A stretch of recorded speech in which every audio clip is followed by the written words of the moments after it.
विश्वामित्र जी कहने लगे हैं, अगर ये बात है तो जाओ, तुम जैसे उचित समझो वैसे हमारे शिष्य की परीक्षा ले लो।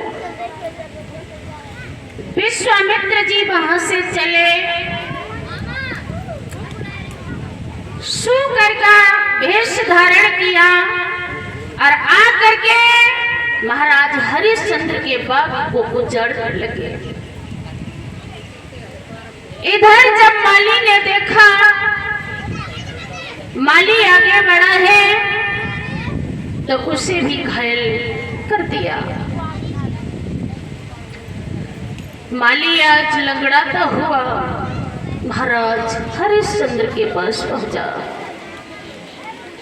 हाथ जोड़ करके कहने लगा है कि महाराज,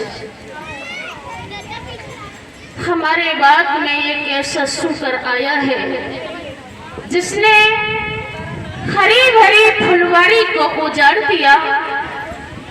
महाराज, तुम हाथ में तलवार लेकर के चलो और उस सूकर का वध कर दो। महाराज हरिश्चंद्र कहने लगे हैं, माली, ये बात कहने से पहले तुमने एक बात तो नहीं सोचा, शाम के वक्त पर किसी की आत्मा को दुख देना नहीं चाहिए।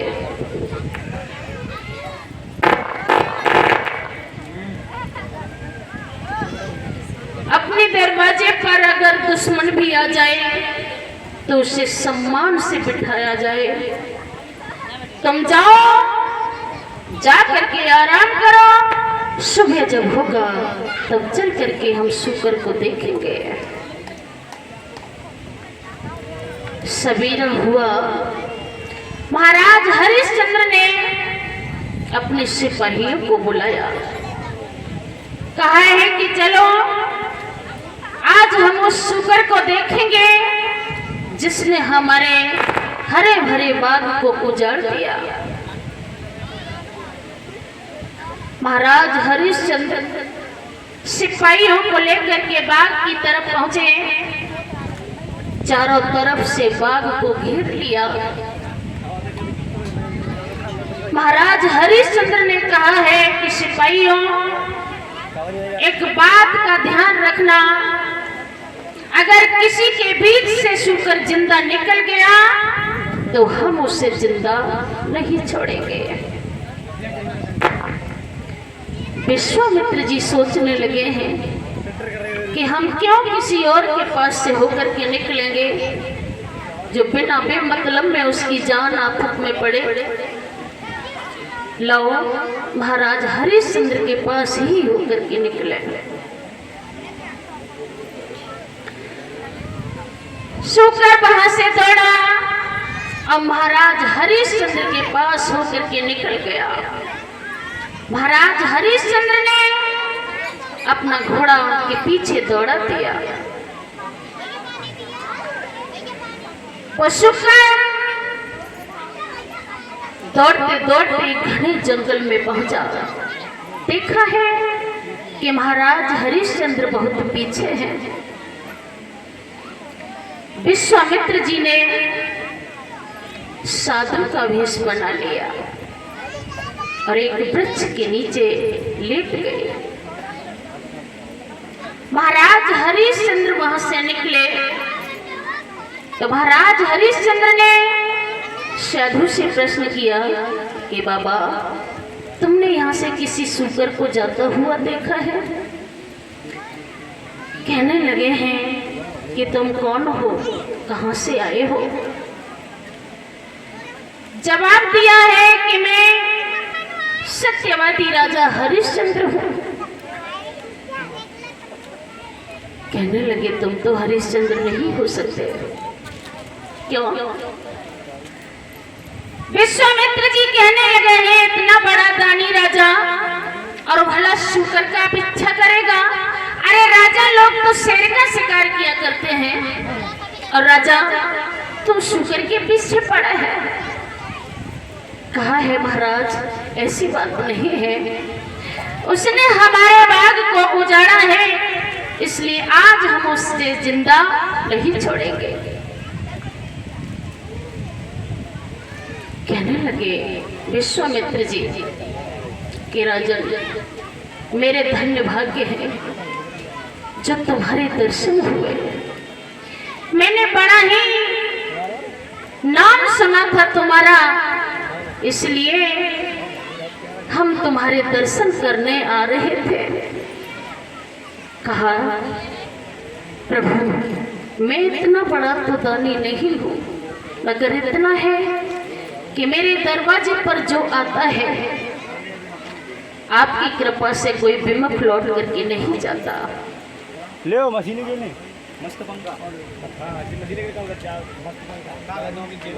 कहा है प्रभु, बताइए क्या बात है? बोले हैं विश्वामित्र जी साधु के भेष में कि राजन,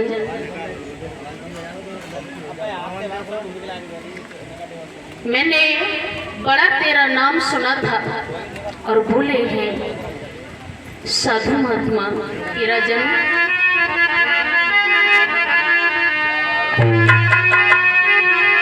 कि सुनता हूँ दोनों की सहाय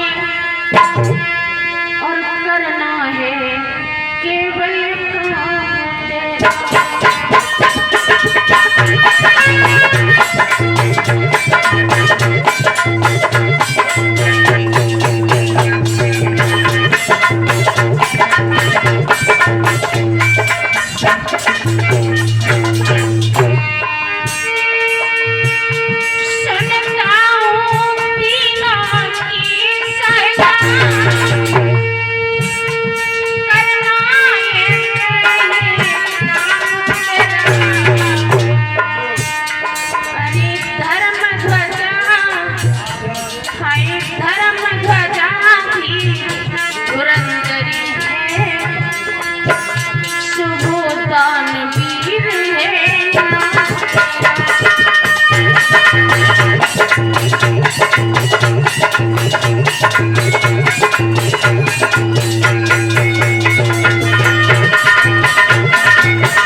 दिया है कि राजन हमें ज्यादा और कुछ नहीं चाहिए, हमारे घर में एक बेटी विवाह के योग्य हो गई है, थोड़ा कुछ मिल जाए तो हम उसका विवाह कर दें।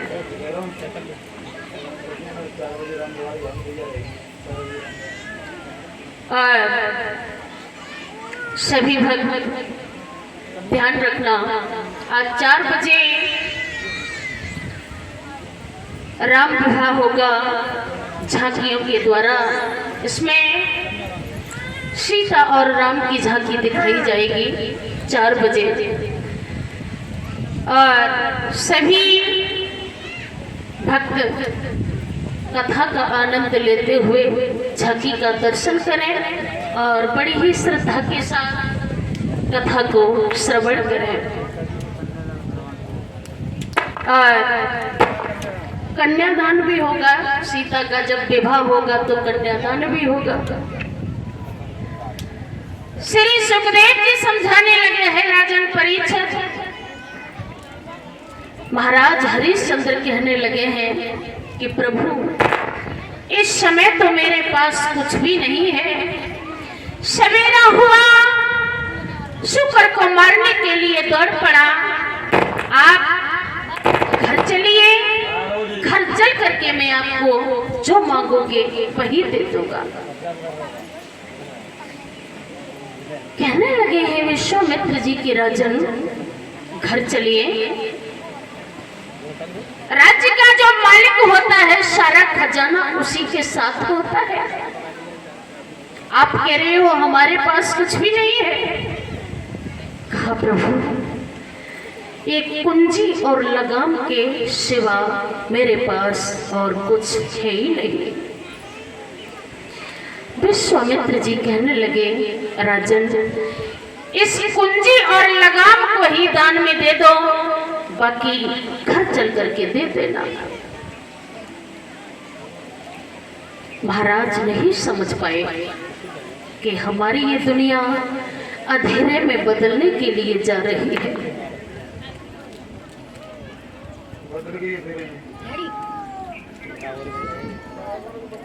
हेलो आज महाराज हरिश्चंद्र ने कुंजी और लगाम को ही दान में दे दिया। विश्वामित्र जी कहने लगे हैं कि राजन अब हमारे संकल्प के पढ़ाई की दक्षिणा आप पर बाकी है। कहा राजन बताओ क्या करोगे। कहा प्रभु अब मेरे पास कुछ नहीं बचा, आप चलिए घर चल करके आपके संकल्प की दक्षिणा हम जरूर देंगे। विश्वामित्र जी को लेकर महाराज हरिश्चंद्र राज्य में आए हैं। राज्य सभा में आकर के महाराज हरिश्चंद्र ने उच्च स्थान पर बिठाया है विश्वामित्र जी को। महाराज हरिश्चंद्र जब उनकी सेवा में लग जाते हैं, विश्वामित्र जी कहने लगे हैं कि राजन ये समय सेवा का नहीं है, हमारे संकल्प की पढ़ाई की दक्षिणा अभी बाकी है, वो हमें दे दीजिए। महाराज हरिश्चंद्र ने अपने मंत्री को इशारा किया कि जाओ खजाने से सोना निकाल करके महात्मा जी को दे दो।